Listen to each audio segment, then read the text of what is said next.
సుబ్రహ్మణ్యేశ్వర స్వామి వారండి. మనకు విగ్రహానికి కుడి పక్కనంతా స్వామివారి పుట్టు ఉంటుందండి, సర్పం మట్టి కనబడుతూ.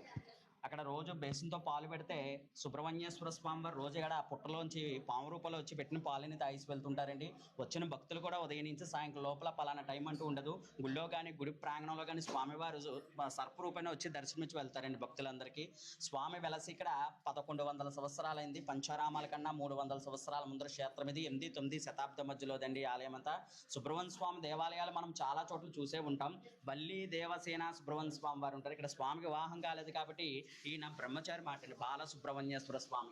మన భారతదేశం మొత్తంలో 2 చోట్ల ఆయన బ్రహ్మచారిగా వెలిసారండి స్వయంభూగా. ఆ 2 స్వయంభూ క్షేత్రాల పేర్లు వచ్చేసి, ఒకటి తమిళనాడు పళని క్షేత్రం అయితే, రెండో క్షేత్రంగా బిక్కోల్ శ్రీ కుమార సుబ్రహ్మణ్యేశ్వర స్వామి వారిగా మనకి ఇక్కడ స్వామి దర్శనమిస్తారన్నమాట.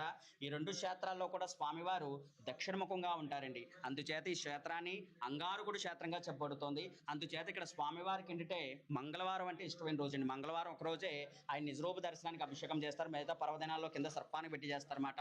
మంగళవారం కనుక మనం బిక్కవోలు వచ్చి స్వామివారి నిజరూప దర్శనానికి ఏదైనా ఒక కోరిక అంటూ ఇక్కడ అభిషేకం చేయించుకుంటే అండి, ఆంధ్రప్రదేశ్లో కాళహస్తి తర్వాత రాహుకేతుల పూజ ఎక్కడైనా చేస్తారంటే అది బిక్కవోలని మాత్రమే అండి.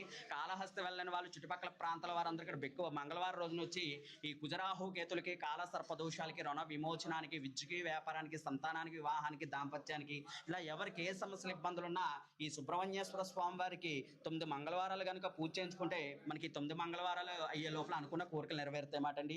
రేపు వచ్చే నెల నవంబర్ 26వ తారీఖు సుబ్రహ్మణ్య స్వామి షష్ఠి అండి. ఇక్కడ సుబ్రహ్మణ్య స్వామి షష్ఠానికి చాలా చోట్ల కళ్యాణాలు చేస్తారు. ఈ స్వామికి వివాహం కాలేదు కాబట్టి బ్రహ్మచారి అవడం వల్ల 5 రోజులు పుట్టినరోజు వేడుకలు చేస్తారు. 5 రోజులు స్వామికి అత్యంత విశేషంగా ఇక్కడ షష్ఠోత్సవాలు జరుగుతాయి. ఈ షష్ఠి మొదటి రోజున ఈ సంతానాలు ఏంటంటే ఆడవారు ఇక్కడ నాగుల చీర అని ఉంటుందండి. ఆ నాగుల చీర కనుక తెచ్చుకుని ఇక్కడ స్వామివారి దగ్గర పెట్టి పూజ చేసి ఇస్తారు ఇక్కడ పంతులు గారు. ఆ చీర కట్టుకునే వారు గుడి వెనక నిద్ర చేస్తే సుబ్రహ్మణ్యేశ్వర స్వామి వారి స్వప్న రూపంలో పూల రూపంలో కానీ పళ్ళు